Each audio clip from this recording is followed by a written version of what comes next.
নাম থাকে আব্দুর রহিমের, কিন্তু বিকাশ বা নগদ নাম্বার দেয়া থাকে মেম্বার সাহেবের বা চেয়ারম্যান সাহেবের। নড়াইল ২ আসনের সংসদ সদস্য আতাউর রহমান বাচ্চুর ঐচ্ছিক তহবিলের অনুদান তালিকায় নিজের মেয়ের নাম ঘিরে সামাজিক যোগাযোগ মাধ্যমে শুরু হয়েছে তুমুল সমালোচনা। সোশ্যাল মিডিয়ায় ছড়িয়ে পড়া একটি তালিকাতে দেখা যায় একই নামের একজন নয়, বরং এমপির মেয়ে ফাইজার নাম দুটি স্থানে রয়েছে। বিষয়টি নিয়ে সমালোচনার ঝড় উঠতেই মুখ খুলেছেন সংসদ সদস্য নিজেই। ভাইরাল হওয়া সংসদ সচিবালয়ের একটি পত্রে উল্লেখ করা হয়েছে ২০২৫-২৬ অর্থবছরের জন্য নড়াইল ২ আসনের এমপির ঐচ্ছিক তহবিল থেকে ১,৮৩,৫০০ টাকা অনুদান দেওয়ার অনুমোদন দেওয়া হয়েছে। তালিকায় মোট ১০ জনের নাম রয়েছে। এর মধ্যে ১ নম্বরে ফাইজা পিতা মোহাম্মদ বাচ্চু এবং ৮ নম্বরে ফাইজা পিতা মোহাম্মদ আতাউরের নামে ১০,০০০ টাকা করে অনুদানের উল্লেখ থাকায় বিতর্ক আরও জোরালো হয়।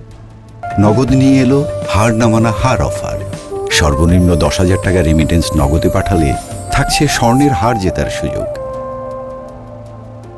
কিছুদিন আগে সংসদ সদস্য জাতীয় অধিবেশনে তার কথা উপস্থাপনের সময় বলেছিলেন, বিগত বছরে দেখেছি কৃষকদের ভাতার জন্য তালিকা ঠিকই করা হয়, কিন্তু সেই তালিকায় যে বিকাশ বা নগদ নাম্বার থাকে সেটা চেয়ারম্যান বা মেম্বারের। নেট দুনিয়ায় এই ভিডিও এখন ভাইরাল। তবে এমপি আতাউর রহমান বাচ্চু বলেন, পুরো বিষয়টি ভুলভাবে উপস্থাপন করা হচ্ছে। শপথ নেওয়ার পর চলতি অর্থ বছরে তিনি মোট ১,৮৩,৫০০ টাকার বরাদ্দ পেয়েছেন। সেই অর্থ ছাড় করতে সংসদ সচিবালয় নির্ধারিত সময়ের মধ্যে একটি নামের তালিকা জমা দিতে হয়েছিল। এলাকায় ব্যস্ত থাকায় ব্যক্তিগত সহকারী নাম সংগ্রহ করে তালিকা প্রস্তুত করেন। পরে অফিস থেকে পরিচিত কিছু নাম দিয়ে আপাতত তালিকা জমা দিতে বলা হলে পিএস তার স্বাক্ষর করা প্যাড ব্যবহার করে সেটি পাঠিয়ে দেন। তালিকায় কার নাম ছিল সেটি তিনি দেখারও সুযোগ পাননি। আতাউর রহমান বাচ্চু আরো বলেন, আমি এখনো ওই টাকা হাতে পাইনি। টাকা পাওয়ার পর প্রকৃত উপকারভোগীদের তালিকা অনুযায়ী অনুদান বিতরণ করা হবে। জনগণের হকের একটি পয়সাও